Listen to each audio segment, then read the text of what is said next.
ان اللہ و ملائکتہ یصلون علی النبی یا ایھا الذین آمنوا صلوا علیہ وسلموا تسلیما صلو علی الحبیب الصلاۃ والسلام علیک یا سیدی یا رسول اللہ وعلی آلک و اصحابک یا سیدی یا حبیب اللہ الصلاۃ والسلام علیک یا سیدی یا نبی اللہ وعلی آلک و اصحابک یا سیدی یا نور اللہ سبحان ربک رب العزت عما یصفون وسلام علی المرسلین والحمد للہ رب العالمین والصلاۃ والسلام علی سید المرسلین اما بعد فاعوذ باللہ من الشیطان الرجیم بسم اللہ الرحمن الرحیم۔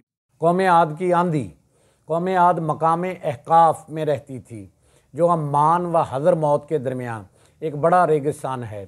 ان کے مورث اعلیٰ کا نام عاد بن اوس بن ارم بن سام بن نوح ہے۔ پوری قوم کے لوگ ان کو مورث اعلیٰ عاد کے نام سے پکارنے لگے۔ یہ لوگ بت پرست اور بہت بدعمال و بدکردار تھے۔ اللہ تعالیٰ نے اپنے پیغمبر حضرت ہود علیہ السلام کو ان لوگوں کی ہدایت کے لیے نبی بنا کر بھیجا، مگر اس قوم نے اپنے تکبر اور سرکشی کی وجہ سے حضرت ہود علیہ السلام کو جھٹلا دیا اور اپنے کفر پر اڑے رہے۔ حضرت ہود علیہ السلام نے بار بار ان سرکشوں کو عذاب الہی سے ڈراتے رہے، مگر اس شریر قوم نے نہایت ہی بے ادبی، بے باکی اور گستاخی کے ساتھ اپنے نبی سے کہہ دیا، کیا تم ہمارے پاس اس لیے آئے ہو کہ ہم ایک اللہ کو پوجیں اور جو ہمارے باپ دادا پوجتے تھے انہیں چھوڑ دیں؟ تو لاؤ جس کا ہمیں وعدہ دے رہے ہو اگر سچے ہو۔ آخر عذاب الہی کی جھلکیاں شروع ہو گئیں۔ 3 سال تک بارش ہی نہیں ہوئی اور ہر طرف قحط و خشک سالی کا دورہ ہو گیا، یہاں تک کہ لوگ اناج کے دانے دانے کو ترس گئے۔ اس زمانے کا یہ دستور تھا کہ جب کوئی بلا اور مصیبت آتی تو لوگ مکہ معظمہ جا کر خانہ کعبہ میں دعائیں مانگتے تھے تو بلائیں ٹل جاتی تھیں۔ چنانچہ ایک جماعت مکہ معظمہ گئی۔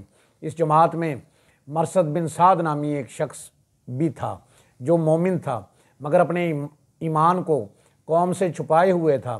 جب ان لوگوں نے مکہ معظمہ میں کعبۃ اللہ میں دعائیں مانگنی شروع کی تو مرثد بن سعد کا ایمانی جذبہ بیدار ہو گیا اور اس نے تڑپ کر کہا، اے میری قوم، تم لاکھ دعائیں مانگو مگر خدا کی قسم اس وقت تک پانی نہیں برسے گا جب تک تم اپنے نبی حضرت ہود علیہ السلام پر ایمان نہ لاؤ گے۔ حضرت مرثد بن سعد نے جب اپنا ایمان ظاہر کر دیا تو قوم عاد کے شریروں نے ان کو مار پیٹ کر الگ کر دیا اور دعائیں مانگنے لگے۔ اس وقت اللہ تعالیٰ نے 3 بدلیاں بھیجیں، ایک سفید، ایک سرخ اور ایک سیاہ، اور آسمان سے ایک آواز آئی کہ اے قوم عاد، تم لوگ اپنی قوم کے لیے ان 3 بدلیوں میں سے ایک بدلی کو پسند کر لو۔ ان لوگوں نے کالی بدلی کو پسند کر لیا اور یہ لوگ اس خیال میں مگن تھے کہ کالی بدلی خوب زیادہ بارش دے گی۔ چنانچہ وہ ابر سیاہ قوم عاد کی آبادیوں کی طرف چل پڑا۔ قوم عاد کے لوگ کالی بدلی کو دیکھ کر بہت خوش ہوئے۔ حضرت ہود علیہ السلام نے فرمایا کہ اے میری قوم، دیکھ لو عذاب الہی ابر کی صورت میں تمہاری طرف بڑھ رہا ہے، مگر قوم کے گستاخوں نے اپنے نبی کو جھٹلا دیا اور کہا کہ کہاں کا عذاب اور کیسا عذاب؟ یہ تو بادل ہیں جو ہمیں بارش دینے کے لیے آ رہا ہے۔ یہ بادل پچھم کی طرف سے آبادیوں کی طرف برابر بڑھتا رہا اور ایک دم ناگہاں اس سے ایک آندھی آئی جو اتنی شدید تھی کہ اونٹوں کو ماں ان کے سوار کے اڑا کر کہیں سے کہیں پھینک دیتی تھی، پھر اتنی زوردار ہو گئی کہ درختوں کو جڑوں سے اکھاڑ کر اڑا لے جانے لگی۔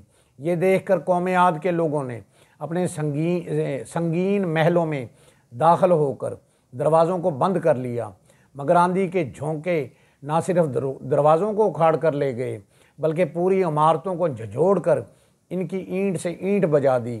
7 رات اور 8 دن مسلسل یہ آندھی چلتی رہی، یہاں تک کہ قوم عاد کا ایک ایک آدمی مر کر فنا ہو گیا اور اس قوم کا ایک بھی بچہ باقی نہ رہا۔ جب آندھی ختم ہوئی تو اس قوم کی لاشیں زمین پر اس طرح پڑی تھیں جس طرح کھجوروں کے درخت اکھڑ کر زمین پر پڑے ہوں، چنانچہ ارشاد رب العزت ہے۔ اور ہے عاد وہ ہلاک کیے گئے نہایت سخت گرجتی آندھی سے، اور ان پر قوت سے لگا دی 7 راتیں اور 8 دن لگاتار، تو ان لوگوں کو ان میں دیکھو بچھڑے ہوئے، گویا وہ کھجور کے ڈنڈ سوکھے تنے میں ہیں گرے ہوئے، تو تم ان میں سے کسی کا بچا ہوا دیکھتے ہو؟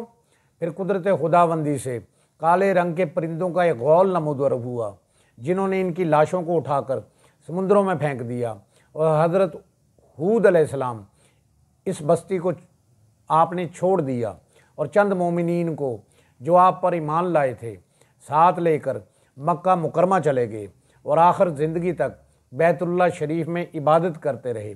قرآن کریم میں اس دردناک واقعے سے ہمیں یہ سبق ملتا ہے کہ قوم عاد جو بڑی طاقتور اور قداور قوم تھی، اور ان لوگوں کی مالی خوشحالی بھی نہایت مستحکم تھی، کیونکہ لہلہاتی کھیتیاں، ہرے بھرے باغات ان کے پاس تھے۔ پہاڑوں کو تراش کر ان لوگوں نے گرمیوں اور سردیوں کے لیے الگ الگ محلات تعمیر کیے ہوئے تھے۔